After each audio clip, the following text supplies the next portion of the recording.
ئێمە دەبێ هەڵنەچین حەماس نەمانگرێ شعاراتی شۆڤێنی نەدەین بە نەوعێک کار بکەین کەوە خەڵک تێبگا ئێمە بەڕاستی باوەڕمان بەوەیە کە کەرکووک شاری برایەتی کورد و تورکمان و عەرەب و کردو ئاشوورە بەوەی وەکو گوتم هەوڵ دەین لە هەموو بوارەکانی ژیانە مجتەمەعی کەرکووک یەکخەینەوە بەشیان بدەین چیمان مەسەلەن ئەگەر ئێمە پارەیەکمان تەرخان کرد یا پێمان تەرخان کرا یا پێمان وەرگیرا چ لە حکوومەتی هەرێم چ لە بەغدا بۆ کەرکووک هەر بۆ کورد سەرف نەکرێت بۆ گەڕێکی تورکمان و عارەب و کورد و عاشور سەرف بکرێت مەقسەدم عەرەبی ڕەسەنە عەرەبی ناڕەسەن دەبێ بسمە جێی خۆیان دەبێ تورکمان شعور بکات کە کورد بەشی دەدات حەقی دەداتێ احترامی دەگرێت قسە کافی نییە بڵێن برایەتی کورد و تورکمان و کورد و چەند ساڵ 50 ساڵ دەڵێن برایەتی کورد و عەرەب و کەسی برایەتی کەم بوو بەسەبەبی ئەنفال و چەکی میاوی لە هەڵەبجە و داگیرکردنی کوردستان و دەربەدەرکردنمان و لەناوبردی سەدان هەزار کورد ئەوە کافی نییە کورد دەمێکە دەڵێ قسەی ڕوت ناچێتە گیرفانەوە ئەبێ بەکردەوە پێیان بسەلمێنین بە برا تورکمانەکانمان برا عەرەبەکانمان برا عەرەب ڕەسەنەکان برا کورد و ئاشوورەکان کە ئێمە بەشیان دەدەین کەرکووک بە ئی خۆمان دەزانینی هەمومان نەک بە ئی کورد دەزانین ئەوە گەلێک مهمە بۆ ئەوەی کەسبی جەماوەری ئەو بکەین دووەم لە مەسائلی تیجارەتی اقتصادی دەبێت هەوڵ دەین تێکەڵاوی دروستکەین لە بینی کورد و تورکمان و عەرەب هەوڵ دەین لە قۆنتراتە بەشیان بدرێت لە تیجارەتە لە هاتوچۆیە هەوڵ دەین لەگەڵ نەک هەر کەرکووک یەکی خەین هەموو ئەو مجتەمەع بەڵکو لەگەڵ بەشەکانی تری کوردستانیش لەگەڵ هەولێر سلەیمانی دهۆک وا بکەین تورکمان و کورد تێکەڵاویەکیان لە ڕووی تیجارەتی و اقتصادی لە بۆ دروست بێت کە ئەو زۆر مهمە چونکە ئەساسی سیاسەت اقتصادە پاشان دەبێ ئێمە شتێکی کە بکەین دەبێ ئێمە هیچ وەختێک ڕەدی فعلێکی شۆڤێنیمان نەبێت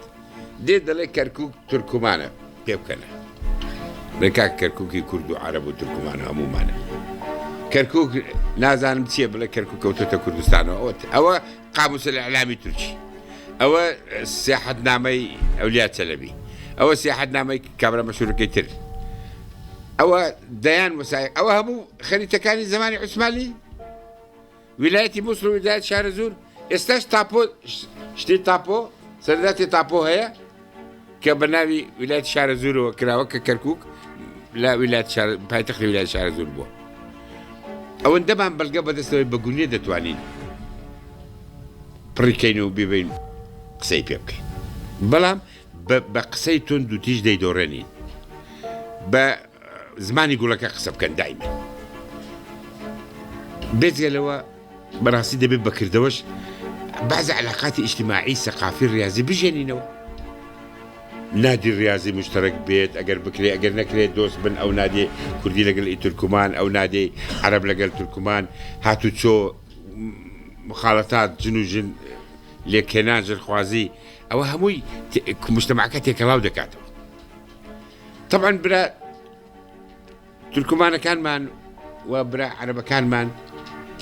وەکو لە خەوێکی ناخۆش هەڵسابنەوە وانە لە حەقیشیان نییە لەوەی کەرکووک سەدی هەفتای تورکمانە دەیانگوت لەوەی کەرکووک عەرەبیە ئیلە یەوم القیامە لەوەی لە پڕ دەماشا دەکەن 237,000 دەنگە کووردە ئەوان 60,000یان هەیە هەمووی کۆکەیتەوە ناکات 140,000 دوێنێ کۆم کردەوە هەموو ئەوکان بۆیە تووشی ئینکیساری خەیاڵ بوونە تووشی شتێک لە ناخومێدی بوونە سەبرکەن هەتا ئەوە دەڕەوێتەوە وەکو ئینسانێک گولەی لێدرابێ هەتا دوای وردە گولەکەی بریندار بێت و برینەکەی ساڕژ دەبێت سەبرێ لێ بگرە مانجێک سەوەگە قسە مەکەن با قسە بکەن ئەوان جوابیان مەدەنەوە بەتوندی هەر بە بڵێن برایەتی و ئێمە یەکین و ئێمە واینەوە ئێمە تەباینەوە ئێمە براین خوشک و برانی خۆشەویست ئێمە بە زۆر ناتوانین خەڵک لەگەڵ خۆمان بێنین بژێ یعنی حتا ئەگەر ئێمە سبەینی ئیشاڵڵا ئەو جێبەجێ دەکەین ئەمساڵ کەرکووک طبیعی بۆ بووینە 165 ئەبێ حسابێک بۆ 135ەکە بکەین ناکرێ برێن ئەمانە وەکو عەرەب دەیکرد بە زۆر یا وەکو تورک دەیکرد لە وڵاتی خۆی بە زۆر دەکەین ئەبێ هەوڵ دەین بە قەناعەت ئەبێ هەوڵ دەین بەکردەوە وا لە تورکمان و عەرەب بکەین کە ژیانیان لەگەڵ کورد خۆشترە ئاسوودەترە بەکەلکترە بۆ ئەوان پڕ لە ئازادی و دیموکراسی و خێر و بێرترە بۆ تورکمان زۆر ئاسانە زۆر تورکمان زۆریان چێشتووە لە عەرەب بەڵام بەبینیان بینن کاکە بیرتان نەچێ بڵێن من هەموو دارێ بۆ مەسئولەکانی تورک ئەو مەسەلە دێنمەوە لە ناو شاری ئەنقەرە تارق عەزیز دەستی ناچاویان گوتی تورکمان نییە لە ئێمە گوتیان فلانە کەس جەناب ساین باشبەقان نایبی باشبەقانی یارم چی گوتیان موقفتان چێ لەسەر تورکمان وتی چی تورکمان لە ئێمە نییە مە تورکانمان نییە من وەختی خۆی بەخانم چی لەرم گوتم باشە کەوای گوت بۆچی تۆ دەنگن نەکرد بۆچی ئێستا لەکن ئێمە مەکتەبیان هەیە زمانیان هەیە میلیشیان هەیە رادیۆیان هەیە تەلەڤیزیۆن هەیە هەموو ڕۆژێ هەڵایەکمان بۆ دروست دەکەن تارق عەزیز گوتی تورکمانمان نییە گوتی هەر نییە لە عێراق تورکمان وفعلا دوای قەرارێکیان دەکرد گوتیان تورکمان نییە یا خۆی بە کورد بنووسێ یا بە عەرەب بنووسێ لەجا تەصحیحی قەومیان بۆ دانن بەبینیان بێنن بڵێ کاکە لەبیرتان چوو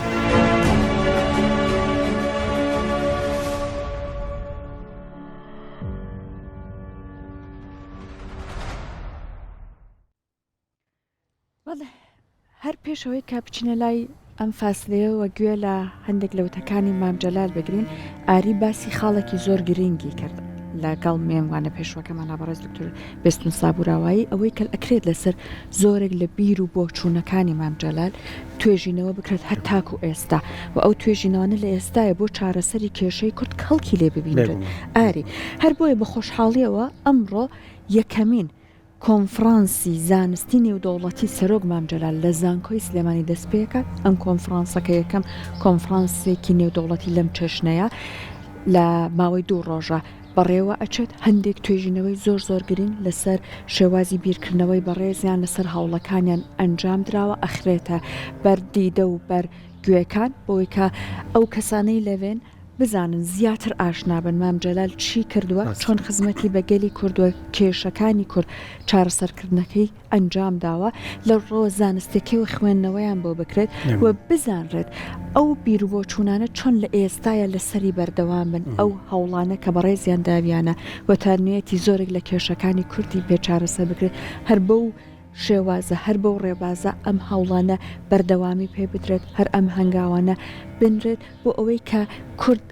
کە تاکو ئێستا زۆرێک لە کێشەکانی بەداخەوە و لەبەروەی کە مام جەلال بەجێ هێشتوین بەجەستە نەکراوە بە تەواوەتی کێشەکان چارەسەر بکرێت هەر یەکێک لەوانەوەکو بۆ نمونە کەرکوو هەر هەوڵی بۆ بدرێت هەر یەکێک لە ئەو بابەتانەی کە تیش خراوەتە سەری ئەوەیە کە بۆ نمونە ئەو بابەتی گرنگی کەرکوو کە چەندێک مام جەلال بە کلیلی چارەسەری کێشەکانی کوردی ئەزانی لە ئێستای بکرێت چارەسەر بکرێت و هەرێکێک لە توێژنەوەکان ناوەڕۆکەکەی لەسەر ئەم بابەتەیە یاخود بۆ نمونە ئەوەی کە مام جەلال لەگەڵ وڵاتانی بۆ نمونە کە دژی کوردوەستاون چۆن توانێتی کێشەی کورد لە وڵاتانەیە چارەسەر بکات ئاری کە بێگومان ئەمە ئەتوانێت بۆ ئەم سەردەما و ئەم ڕۆژانەی کورد زۆر گرنگ بێگومان ینی لە نێو نێوەندا ئاکادیمەکاندا خەباتەکەی بیرەکانی بیرە هەزرەکانی و ئەو ڕەوتە مۆدرنەی بیرکردنەوەی 50 ساڵ یاخود نیو سەدە لە خەباتی سەرۆک مام جەلال ئەمانە هەمووی شایان ئەوەن کە لە نێو زانکۆکاندا بەڕاستی گرنگی پێ بدرێت توێژینەوەی زانستی لێ بکرێت ئاماژەت بە بابەتێکی زۆر گرنگ کرد بابەتی کێشەی ناوچە دابڕێنراوەکان مام جەلالی یەک بوو لەو سەرۆکانەی کە بەڕاستی یەکێک لەو منەمە بۆ مێژوو ئێڵێم ئێمە بۆمان هاتووتی وشەی دابڕا و لەگەڵ دابڕێنرا و دوو وشەی گیانە بێ درکی پێ بکەن ینی بۆ نمونە ئەمانە ناوچەی دابڕاونین لە کوردستان ئەمانە بەشێکن لە کوردستان ڕۆحی کوردستانن ینی بۆ منە ناوچە ئەو تێبێ وشەی دابڕێنراو بەکاربێنن چکار لە زمانەوانیەوە دابڕێنرا و کردارێکە مرۆڤ دەیکات کەسێکی تر لایەنێکی تر حکوومەتی عێراقی تر پێشتر بە هەموو پاساوەکانی ڕژەیمی بەعس و کوردبوون و هەموو بابەتانە کراون تەنانەت وشەی ئێستا زۆر جار لە هەندێک لە میدیاکانە دەڵێن ئەڵەن ناوچە دابڕاوەکان ناوچەی دابڕاونی ناوچەی دابڕێنراون بەڵام ڕۆژێکی کە ڕۆژی مرافعە گەورەی سەرۆک مام جەلال و کاتاندا مێنجمەنی حکم بوو یەک نەخشەی گەورەی کوردستانی خسە ڕوو ئەو ڤیددیۆی تەماشاکەن و ئایسە لە یوتیوب سەیریکەن و ئەمڕۆی بینن بەس سەیری دەموچاوی هەمووانە بکەن کە لەوێ دانیشتون بۆ خۆتان کۆمەڵێک خوێندنەوەی جیاجیاکەن بۆ ئەم بابەتە ینی بەڕاستی ئەو نەخشە گەورەیە ئەیسلمێنێک کە مامجلات چەند خەمخۆر بلەم بابەتە ئێستا بە دوواداچوونی ئەکرد ڕاستە. ئەو بە دوواداچوونەنان لە ئێستاە بۆ ئەوەی کە کورد بتوانە مافی خۆی بەدەست بێنێت زۆر گرنگە کاتە ئاگامان لە پشتیان بابەتانە نییە زۆر شتی تر ئێستا توێژینەوەی لەسەر کراوە و دوو توێژەریشمان لایە ئەمان لە یەکەمین کۆنفرانسی زانستی نێودوڵەتی سەرۆک مامجلال توێژینەوەیان کردو خۆشبەختانە ئەوەی مرافعەکەش بەشێک لە توێژینەوەی یەکیان ئەو قسەیان لەگەڵەکەین مامۆستا هەواڵ ئازاد بە ڕێزان توێژەر زۆر بەخێر بە مامۆستاکان و دکتۆر ڕۆستەم جەبار بە ڕێزیان هەمان شێوە توێژەر هەردوو لا زۆر بەخێر بێن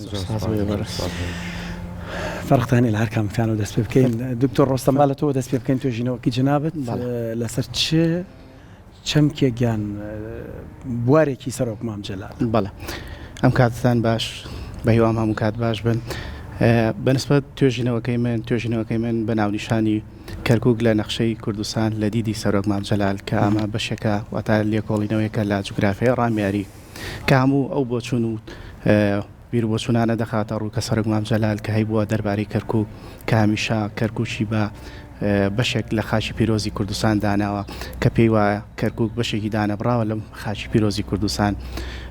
کە لە کاتێکدا خۆی ئەڵێ بە هیچ شێوەیەک سازش لەسەر کەرکووک ناکەین کە پێی وایە حەمرین سنووری کوردستانە بێگومان ئێمە گەرباسی حەمرین بکەین حەمرین واتە کە سەرۆک مامجلال هەموو کات ئاماژەی بەوە کردووە خاڵی لێکجاکردنەوەی واتە سنوورێکە لە نێوان حکوومەتی عێراق و هەرێمی کوردستاندا بۆیە ئێمە ئەو توێژینەوەمان کردووە تا لێکۆڵینەوەیکە لە جوگرافیای ڕامیاری لەم بوارەدا هەمیشە ئەو وارانەمان باس کردووە کە مامجلال کامیشە پێداگری لەسەر کەرکووک کردووە کە لە خەمی کەرکووک و کەرکووچیەکاندا بووە بێگومان مامجلال پێی وایە کە کەرکووک بەشێکە لە کوردستان زۆربەی ئەو گەڕیدە و جوگرافی ناس و مێژ و نووسانەی کە هاتوونەتە کوردستان و هاتوونەتە عێراق پیان وایە کەرکووک هەمیشە بەشێک بووە لە کوردستان وتا هەمیشە بەشێک بووە لە کوردستان ئەمانە بە بەڵگەی زانستیەوە کاتێک کە توێژینەوەیکەکەن بۆی لای بینەرانیشمان ڕوون بێ یەکێک لە کردارەکانی توێژینەوە گەڕانەوەیە بۆ سەرچاوە زانستیەکان توێژینەوەکانی پێشووتر ئەمانە هەمووی بە شێوازێکی زانستی لەناو توێژینەوەکەی بەڕێستانە خراوەتە بەڵێ مامجلال پشتبەست بە بەڵگە زانستیەکان بەڵگە مێژ و جۆگرافی و مرۆیەکان کە هەمیشە ئاماژەی بۆ کردووە کە کەرکووک بەشێکە لە خاچی پیرۆزی کوردستان چۆن بۆ نمونە لە قاموسی ئەلعلام کە لە ئەنسایکلۆپیدای عوسمانیدا هاتووە کە باز لەوە کات کەرکووک زۆرینەی دانیشتوانەکەی کووردە واتە بە درێژایی مێژوو هەمیشە دانیشتوانەکەی زۆربەی کورد بووە بە چەندین پێکاتی تری تێدایە و هەروەها لە راپۆرتی کۆمەڵی گەلان کە راپۆرتی نەتەوەکاندا هاتووە کە راپۆرتێکی نێودەوڵەتیە کە ئاماژە بەوە کە کورد 62% زیاتر شارەکە پێگەێنێت واتە ئەمانە بەڵگی زانستین بەڵگەی نێودەوڵەتین و هەروەها زۆربەی ئەو گەڕیدە و جوگرافی ناسانەی کە هاتوونەتە ناوچەکە نەخشەیەکی تایبەتی بەخۆیان هەبووە لە ڕێ ئەم نەخشانەوە ینی دیاریان کردووە کە سنووریان دیاری کردووە کە کەرکووک بەشێکە لە کوردستان بۆیە هەمیشە ئەو سنوورەش کە حەمرین بووە کە هەروەکو مامجلال ئەڵێ حەمرینی سنووری خواری کوردستانە کەواتە لێرەدا ئێمە ئاماژە بۆ بکەین کە ئەو بەڵگانش لە چی کاتێکە خراوە ڕوو لە ڕۆژی مرافعە گەورەکە خراە ڕوو مامجلال بۆ ئەندامانی ئەنجومەنی حکومی خستە ڕوو کە نەخشێکی سەردەمی عوسمانیەکانی هێناوە کە تێدا ئاماژە بەوە کە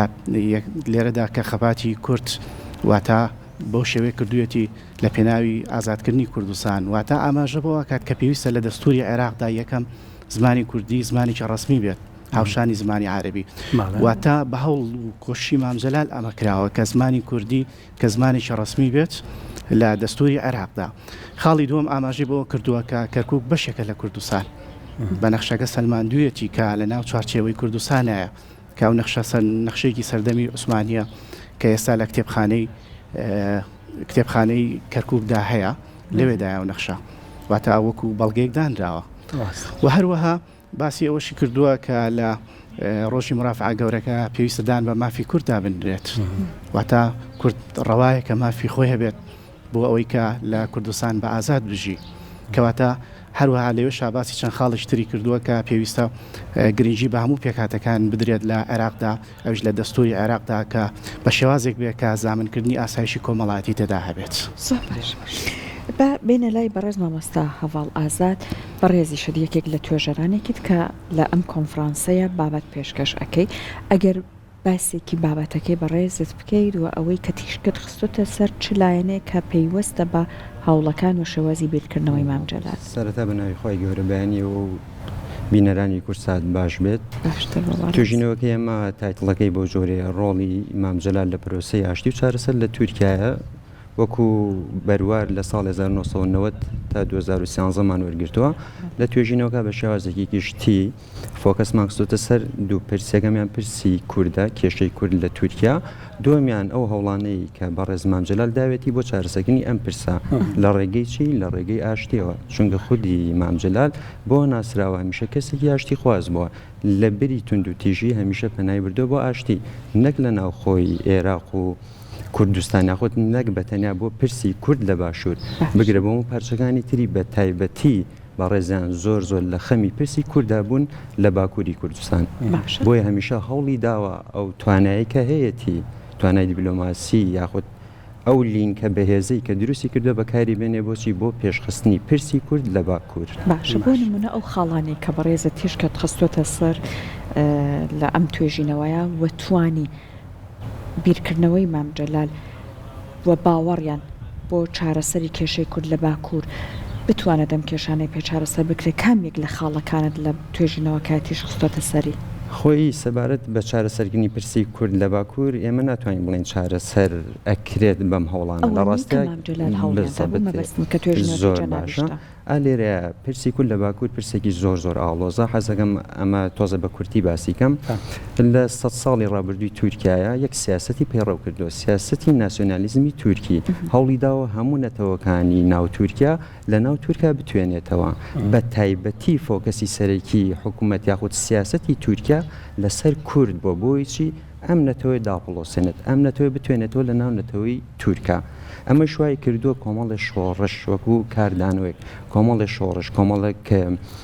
ڕێکخرا و دروستە بێت بۆچی بۆ بەڕەنگاربوونەوەی ئەم سیاسەتەی تورکیا تەنانەت کاربەدەستانی ینی شتێکی زۆر سێرم لە کاتی توێژینەوەکە بەڵگەیەکی فەرمی لە ئەرشیفی ڕۆژنامەگەری تورکیا دەستم کەوتووە لە ساڵی 1930 وەزیری دادی تورکیا بە ئاشکرا ئەڵێ ئێمە خۆشبەختانە لە وڵاتێکی ئازاد ئاژین چی شانازیە کە کەسێک لە تورکیا بژیت و هەموو کەسێک مافیێ بە ئازادانە لە تورکیا بژی ئەگەر کورد ئەگەر تورک بێت غێری تورک لە ناو تورکایە ئەبێ نۆکەری تورک بێت. یعنی ئەمە وتەی وەزیری دادی تورکیا لە ساڵی 1930 لە مانگی نوێە بڵاوی کردوتە بەرامبەر بەکێ دوای شۆڕشەکە ئاگری داخە بەرامبەر بە کوردەکان واتە تورکیا بەم تێڕوانی نەڕوانیوێتێ پرسی کورد. ئێمە لێرە کۆمەڵە شۆڕش دروستە بێت بۆچی بۆ ئەوەی بەرگری لە مافی کورد بکات بەڵام بەڕاستی شۆڕشەکان ئەکرێت بڵێن پێداگیر بوون لەمانەوەی کورد لەمانەوەی ناسنامی کوردی بەڵام تورکیا دیسانەوە فشاریکرەوە ئەو ناسنامەیە بسڕێتەوە کە لە بەڕێگەی جەنگ نەگەشتن بە چەند جامێک واتە پرسی کورد لە باکوور چارەسەر نەبوو بیل لە ڕێگەی ئاشتێکرێتەوە. ئالێرە سەرۆکۆمارێکمانەیە لە تورکیا بنای تورک و دۆزاڵ کەسێک بۆ تا ڕادەیەک بڕوای بە بنەمەکانی دیموکراسی هەبووە هەم لە خەمی خودی تورکیا بووە هەم لە خەمی چارەسەرکردنی پرسی کورد بۆ لە تورکیا. بۆیە بیل لە چارەسەرکردنی پرسی کورد دەکاتەوە لە تورکیا تەنانەت لە ساڵی 1989 وتارێک لە پەرلەمانی تورکیا پێشکەشەکات ئەڵێ ئەمەوێت چاڵێنجێک بکەم کە هیچ کەسێک توانای و چاڵنجەی نییە ئەگەر و چاڵنجە من بێت بەرەو مردنیش من ئامادەم بیکەم چاڵنجەکەی چیە چارەسەرکردنی پرسی کوردە لە تورکیا. ئالێرە تورکت ئۆزاڵ بۆ ئەوەی بتوانێت ینی گفتوگۆ لەگەڵ پارتی کرێکارانی کوردستان پەکەکە دروست بکات پێویستی بە کەسێکی کاریزما بێت پێویستی چونکە پەکەکە تورکیا وەکو دەوڵەت ناتوانێت گفتوگوی ڕاستەخۆ لەگەڵ پەکەکە بە چونکە هەر جۆرە گفتوگویەک لەگەڵ خودی پەکەکە دان پێدادانە دانانە بە مافی پەکەکە. ئالێرە ڕۆڵی سەرۆک مام جەلال لێرە ڕۆڵی سەرۆک مام جەلال دروستە هەندێک کەس بوون من لە کاتی پرسی دانانی پرۆسی چەکەکەی پارتی کرێکارانی کوردستان ینی زۆر چۆنەڵی دەستیان گربوو بە چاویانەوە قسەیانە کرد لەسەر سەرۆک مام جەلال و ڕۆڵی ئەو لە پرسی چارەسەری کێشەی کورد لە تورکیا لە ساڵی چەندەوە مام جەلال لە ساڵی 1990دا ڕۆڵی مام جەلال دەرەکەوێتە ئەویشی تورک تۆزاڵێکێک لە ڕاوێژکارەکانی خۆی ئەنێرێتە لای مام جەلال پێما بێ و کاتە بەڕێزان مام جەلال لە لەندەنە بێت ڕاوشکارەکە ناوی جەنگیز چانداڵە پێم وا بێ زۆرینێ زۆرمان ناویمان بیستووە لەوێ کۆمەڵێک زنجیرەیە گفتوگۆ لەگەڵ مام جەلال ئەنجامدات دواتر پێم وا بێ بە نیهێنی داوەتی تورکیا کات کۆمەڵێک کۆبوونەوە کات بەڕێز مام جەلال لەگەڵ کاربەدەستانی باڵای تورکیا دواتر لە ساڵی 1991 مام جەلال لە ئیستانبول بەشداری کات لە کۆنفرانسێکی گەورەیە دوای ئەو کۆنفرانسە ڕاستەخۆ دیسانەوە جارێکی تر کۆبوونەوە لەگەڵ بەرپرسانی باڵای تورکیا کات لێرە شتێکی زۆر سەرنجڕاکێش ڕۆدات میدیاکانی تورکیا ئەمە شارنەوە ناخود کاربەدەستانی باڵای تورکیا ئەمە شارنەوە بڵاویشی ناکەنەوە بەڵام خودی تورک و تۆزاڵ خۆی بڵاوەکاتەوە ئەڵێ چی پێویستە تورکیا ئەمە بە نیهێنی بپارێزێت یاخود بە نیهێنی بیاڵێتەوە لە کاتێکا بەریتانیەکان فەڕەنسیەکان ئەمریکیەکان باشکرا کۆبنەوە لەگەڵ بەڕێز مام جەلال ئەنجامدەن بۆیە خودی تورک و تۆزاڵ بە ئیعلامی ڕاگەێنێت ئەڵێ ئێمە کۆبنەوە لەگەڵ بەڕێز مام جەلال ئەنجامدەین دواتر مام جەلال بەردەوام ینی ڕۆڵەکانی گەورەترە بێت لەگەڵ گەورەبوونی پێگی مام جەلال ڕۆڵەکانی گەورەترە بێت ئەگەڕێنەوە لە پرسایتمان ماوە لە سەرم بابەتە و لەگەڵ گەورەبوونی ڕۆڵەکانی سەر مام جەلال دواتر چی کردو من دڵنیام لە توێژینەوەکە ئێوە هەمومانە بە وردی درشتی باسکراوە دکتۆر ڕۆستەم کاتێک دەسەیتە توێژینەوەیەک گرفتی توێژینەوە هەر بەردەوام هەیە ئێوە خۆشبەختانە مام جەلال بۆ خۆی ئینسایکلۆپیدیایەکە لە زانیاری و معلومە و بابەتانی کە لە بەردەستان هەیە لەگەڵەوەش بۆ خۆی نووسەریش بۆ کتێبیشی هەبووە و لەگەڵەوەشە خەباتەکەی و بەڵگە دۆکومنتەکان و ڤیددیۆکان و ئەو دۆکومنتانی کە بۆ خۆی ساڵانی خەباتی کۆی کردبوونەوە ئەنی ئەو خەریتەیە ئیمڕافع گەورەکە و هەزاران بەڵگەی تریش ئەمانە ڕەنگە بۆ ئێوەکو توێژەر شتێکی باش بوو بێ و تۆزێک ئاسانکاری کرد بێ بۆ توێژینەوەکەتان ئەمێ باسێکەوانم بۆ بکەی بۆ وەرگرتنی سامپڵی توێژینەوە ئێوە چیتان سووتان لە چی وەرگرت بەنسبەت توێژینەوەی زانستی یەکێک لە بنەماکانی توێژینەوەی زانستی ئەوەیە کە سەرچاوێکی زانستی هەبێت سەرچاوێکی زانستی سەرچاو زانستیەکان ئایا کتێب بێت یاخود چاوپێکەوتن بێت یاخود شێوازی قسەکردن بە ڤیدۆ بێت بەو شێوەیە کە ئەمانە هەمویان ئەشتە قاڵبی توێژینەوەی بڵێن سەرچاوی زانستی بۆیە ئەمانەی کە لای سەرۆک مام جەلال هەبووە هەمیشە واتە وەکو بەڵگەیشی زانستی بەکاردێت لە توێژینەوەی زانستیە یاخود دەتوانی بڵین بەڕاستی مام جەلال ئینسایکلۆپیدایەک بووانی بۆیە لێرەدا ینی گەورەترین معلوماتی هەبووە لەسەر هەموو بابەتەکان واتە گەورەترین چارەسەری هەبووە بۆ هەموو کێشەکان لەسەر ئاسی نێودەوڵەتی و ناوخۆی ینی تاکە کەس بووە کە بۆ شێوەیە کە چارەسەری هەبێ بۆ هەموو کێشەکان بەتایبەت لا هەرێمی کوردستانیش کە چەندین کێشەی چارەسەر کردووە چەندین پرسی لەسەر ئاستی جیهانی چارەسەر کردووە بۆیە یەکێک لەو بنەمایانی کە بەکاردێت کە لە توێژینەوە زانستیەکاندا کە هەموو ئەو بەڵگانەی کە نەخشەکان بێت چونکە ئەو نەخشانەی کە ئەو باسی کردووە کە لە ئێستا پارێزراوە وەکو بەڵگەیەک کە هەموو بەکاردێت لە سەرچاوی توێژینەوەی زانستیدا زۆر باش دکتۆر ڕۆستەم بەڕێزیان ئەبینین کە ئاماژە بۆ نەخشەیەکی گەورە کات و ئەوەی کە بە بەڵگە ئیسەلمێنێت بۆ نمونە ئەم خاکە خاکی کوردانە ئێستا بەڕئی بەڕێزت تا چەند ئەم چەشنە لە بەدوادا چوون بە بەڵگەوە قسەکردن پشت بەستن بە توێژنەوەی توێژەرانی کورد وا ئەکات کە کورد کاتێک قساکە دنگی دلێر بێت و ئەتبارێکی زیاتر بدرێت بە قسەکانی بۆ سەلماندن و وەرگرتنی مافی خۆی لەم سەردەمادا بەڵێ بەنسبەت ئەوە مام جەلال هەموو کاتی قسەی کردووە پشتی بە بەڵگە مێژوو جوگرافیەکان بەستووە بێگومان نەخشە بەشێکە لە جوگرافیا واتە نەخشە بەشێکە لە جوگرافیا ئەو نەخشانەی کە بەکار هاتووە ئەمانە کاتی خۆی زۆربەی و گەڕیدانی سەردانی ناوچەکەیان کردووە کە ئەوان کێشاوێنە یاخود بڵین بەشێکیان تایبەتن لە سەردەمی عوسمانیەکان هەکێشراوە تەنانەت تورکەکان و ئینگلیز و عێراق هەمویان سەرژمێریان کردووە کە پێیان وایە کورد زۆرینەیە لە کەرکووک یعنی ئەمە بەڵگەیەکی زانستی هەرسیشان لەسەر ئەوە ڕێکەوتون کە تورک و عێراق و بڵین ئینگلیز ڕێکەوتون کە کورد زۆرینەیە لە کەرکووک کەواتە بۆیە ئەو نەخشانە ئەتوانین بڵین وەکو سەرچاوێکی زانستی بەکاردێت بۆیە نەخشە زۆر گرنگە لە توێژینەوەی زانستی جامە بەستم لە پرسیارەکە ئێستا بەڕێز مامۆستا هەواڵ ئاماژەی بۆ کرد بۆ نمونە لە بەدوادا چوونەکان نەبووی دەرکەوتووە کاتی خۆی سەرۆکی وەزیری دادی تورکیا لەبارەی کوردەوە ئەم بۆ چوونەی هەبوو کە لەم سەردەمای ئەم بۆ چوونە هیچ مرۆڤێک قبوڵی ناکات چ بگا بە لایەنە پەیوەندیدارە باڵاکان یان وڵاتانی زلهێز ئەگەر کورد پشت بە توێژینەوە ببەستێت پشت بە توێژەری ببەستێت بە بەڵگەوە قسە بکە لەم سەردەمای مەبەستن لە پرسیارەکە هەر ئەو ڕێبازی کە مام جەلال گرتوویە بەرکورد هەر بەو ڕێبازە بەردەوام بێت بۆ وەرگرتنی ماف لا دوایە تا چەند وا کاتکە قسەی کاراتر بێت زیاتر گوێی لێ بگیرێت بەڵێ بەتاچیت کە هەموو ئەوانی کە مام جەلال بەکاری هێناوە توێژنەوەک لە توێژنەوەی یانێتوانرێوەکو لە توێژنەوەی زانستیا بەکار بێت یاخود هەموو ئەو قسانی کە کردوویەتی ینی بە شێوازێکی زانستیە بە شێوازێکی ئەکادیمیە ینی ئەتوانرێ لە هەموو بوارەکانە بکرێت بە توێژینەوە ئەتوانرێت لە هەموو بوارەکانە بکرێت بە توێژینەوە و ئەتوانین کتێبخانەکانمان دەوڵەمەند بکەین بۆ و بابەتانە لە هەموو بوارەکانە بەتایبەتی لە بواری ئابووری سیاسی کۆمەڵایەتی هەموو ئەو بوارانی کە قسەی کردووە کە بە شێوازێکی زانستی قسەی کردووە واتە هەمووی بەڵگەیە بە شێوازێکی بەڵگا و بەڵگەش لە توێژینەوەی زانستیا زۆر گرنگە بۆیە لە ئێستادا ینی پەیڕەوکردنی ڕێبازی مام زۆر گرنگە چونکە هەبوو ئەو بابەتانە ینی ئەبنە بەڵگەیەکی زانستی کە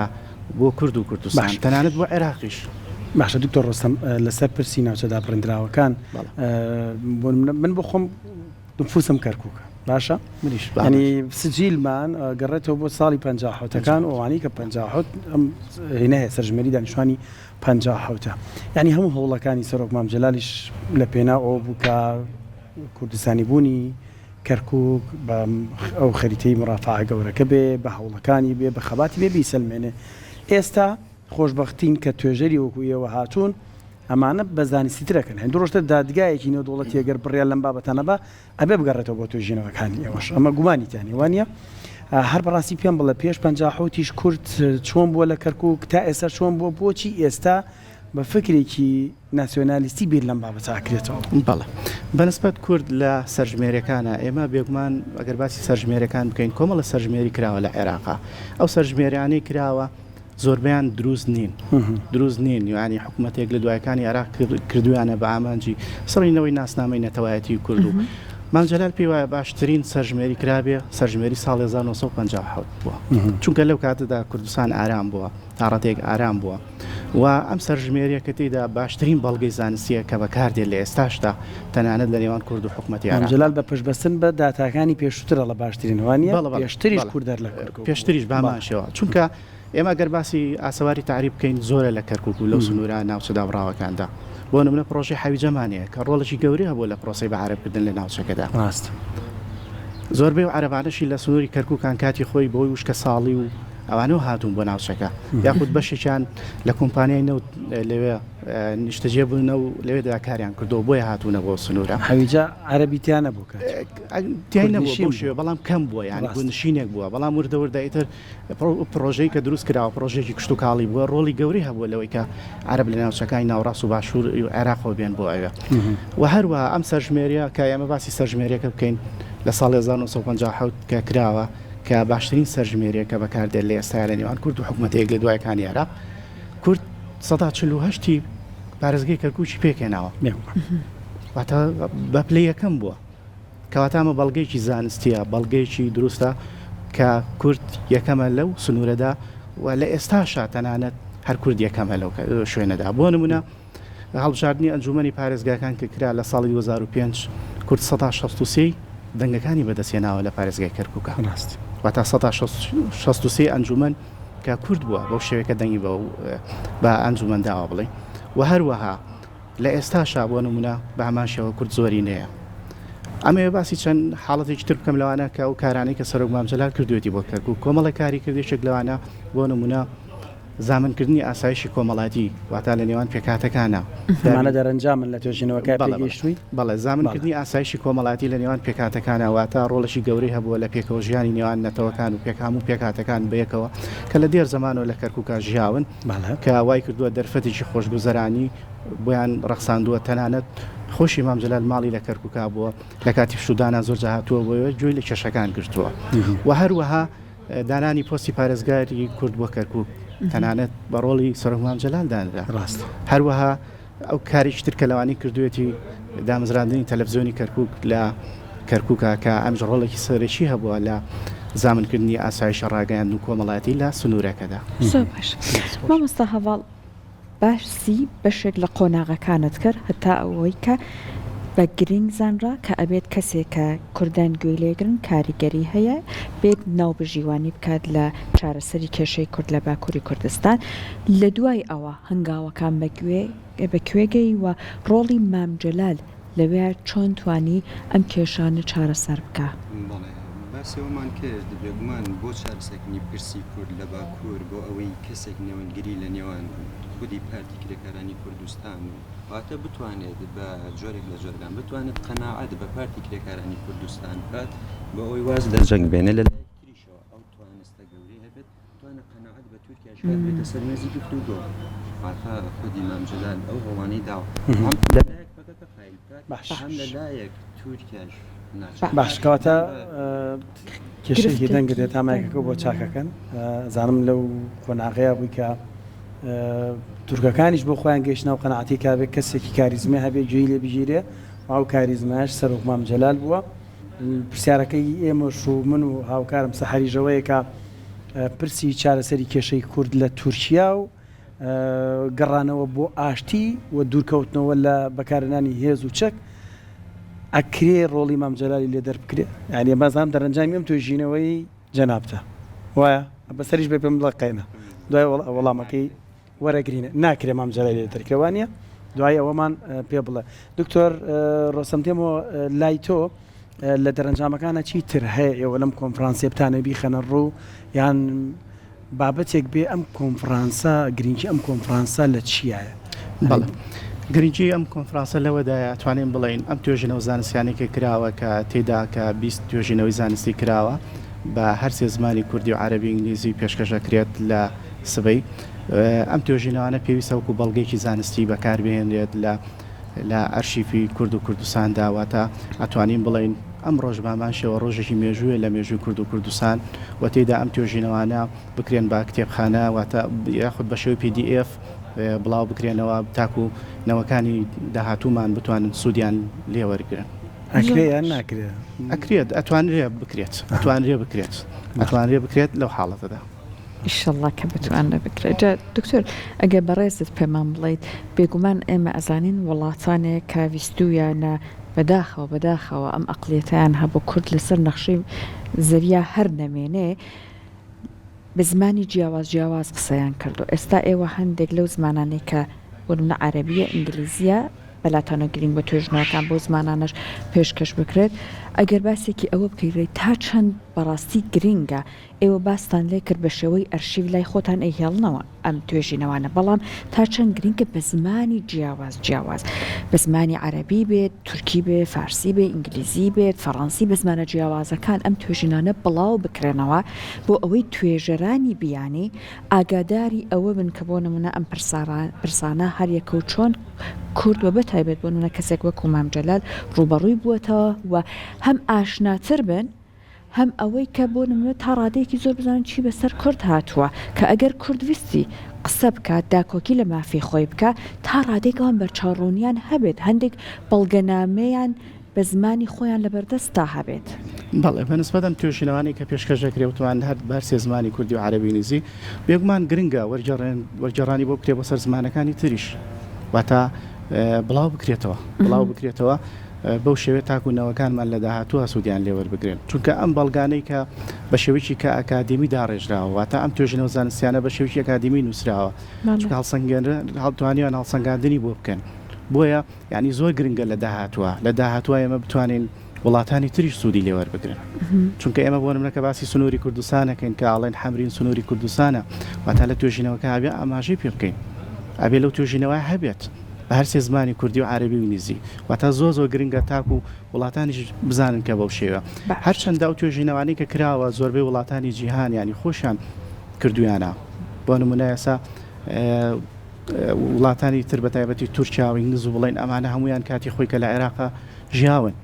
یعنی کۆمەڵێ بەڵگەنامە هەیە کە لەو کاتەدا لەو سنوورە هەبووە کە تێدا کوردستانی بوون خراوەتە ڕوو واتە کەرکووک بەشێکە لە کوردستان واتە ئەگەر ئاماژە بکەین بۆوانە لە ئێستادا ئەوانەش هەیە بەڵام بۆیە زۆر گرنگە کە ئەمەی لە ئێستادا هەیە لەم کۆنفرانسا واتە بە زمانەکانی تریشا بڵاو بکرێتەوە ئەم 20 توێژینەوەی کە لە ماوەی دوو ڕۆژی ئەم کۆنفرانسە تیشکە خرێتە سەر و بڵاو ئەکرێتەوە باسی لێ ئەکرێ هەمووی لەلایەن کوردان و توێژەرانی کوردەوە ئەنجام درراوە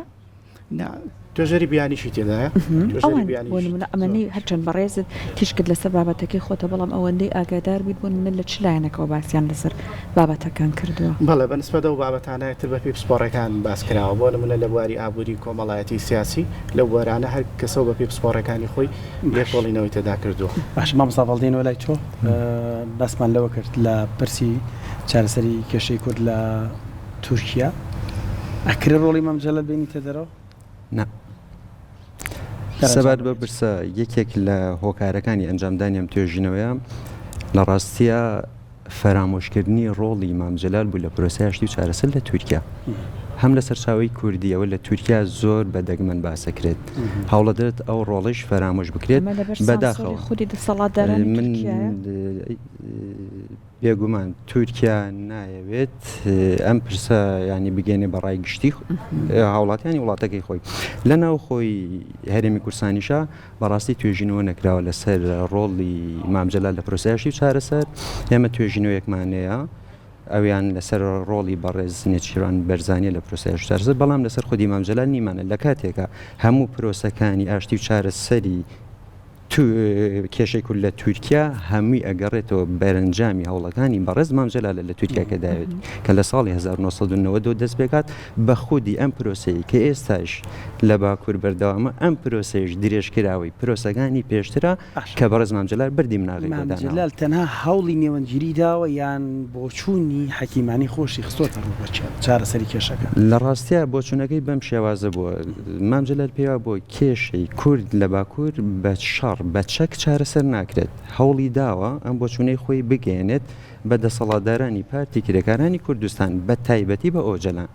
توانیوەتی قەناعەتی پێ بکات کە پرسی کورد لە باکوور لە ڕێگەی چەکەوە چارەسەر ناکرێت پێویستی بە چێ پێویستی بە دیالۆکە لێرەیە مام جەلال دێتە توانێت قەناعەت بە خودی پارتی کرێکارانی کوردستان بکات کە قایل بێت بۆ ئەوەی دیالۆگ گفتوگۆ بێتە سەر مێزی دانوستان لەگەڵ تورکایە چی تورکایە کە تا ئێستا نکۆڵی لەبوونی کورد دەکات لە ناسنامەی کورد دەکات زۆر سپاس بۆ ئێوە سپاس بۆ ئامادەبوونتان سپاس بۆ هەوڵەکانتان بەڕێز دکتۆر ڕۆستەم باسی کردوەتی ناوەڕۆکی بابەتەکەی هەر ئەوە بۆ کە مام جەلال چۆن ڕۆڵی گێڕاوە لە کەرکووک بۆ ئەوەی کە لەسەر پرسی کورد لە کەرکووک کار بکات من ئەگەر کاتە بەیەک خولەک مام جەلال تامان هەمیشە لە خەمی چارەسەرکردنی پرسی کووردا بووە لە هەر چوار پارچەی کوردستان کۆتا هەوڵ پێش نەخۆشکەوتنێتی کە هەوڵەدات کۆنفرانسێکی نێودەوڵەتی بۆ ئازادی ئۆجلان ساز بدات ئەمە پرۆژەی خودی مام جەلال بووە تەنانەت لەگەڵ سەبری ئۆکە چەند جارێک کۆ بێتەوە باسی پرۆژەکەی بۆکات ئەڵێ ئەو تەمەنەی کەماومە ئەمەوێت تەنها بۆ خزمەتکردنی پرسی کورد لە باکوور بەکاری بێنم ئەو تەمەنەی کەماومە ئەو لینکە بەهێزە دیملۆماسی کە هەمە ئەو پەیوەندیانی کە هەمە هەم لە ڕۆژهەڵاتی ناوەڕاست هەم لە ئەمریکا هەم لە ئەوروپا بەکاری بێنم بۆچی بۆ ئازادکردنی خودی ئۆجلان جا بەنیازە کۆنفرانسێکی نێودەوڵەتی بۆ ئازادکردنی ئۆجلان ساز بدات بەڵام بەداخەوە نەخۆشکەوتنی ڕێگرە بێت لەوەی بەڵام لە ئێستایشە هەموو ئەو کەسانی کە ئاگاداری پرۆسی چارەسەرن لە باکوور هەمیان شایدی ئەو ڕاستێن کە ئەم پرۆسەیەش کە لە ئێستایە لە جێبەجێکردنایە دەرئەنجامی یەکەمین هەوڵەکانی بەڕێز مام جەلال کە داوێتی بۆ چارەسەرکردنی پرسی کورد لە باکوور بەڵام ئەم پرۆسەیان جیاوازی ئەم پرۆسە لە پرۆسەکانی پێشتر بەداخەوە هەوڵەکانی مام جەلال ڕەنگە دەرنەکەوت بێت هۆکارەکەی چی بۆ دەوڵەتی قۆڵ بۆ لە تورکیا کە ڕێگیر بووە بۆ ئەوەی پرۆسەکە بچێتە پێشەوە بەڵام ئەم جاریان ئینشاءڵڵا ئەگات بە ئەنجامی خۆی دەرەنجامی باشێت بێت مساڤڵازات توێژەر و ڕوادی تۆ ڕۆستەم جەبار هەم هەمان شێو توێژەر زۆر بەخێر بێن سەرکەوتوو بن شوونەکان زۆر بە هیواداری نەم توێژینەوانە وەکو کتێب ببین لە ڕەفەی کتێبخانەکانی نەک تەنها ناخۆ وڵاتانی کە دژی ئەم بابەتانەشن بە زمانی خۆشیان دووبارە دەستان خۆش بە بەخێر بن سەرچاو ئاری هەر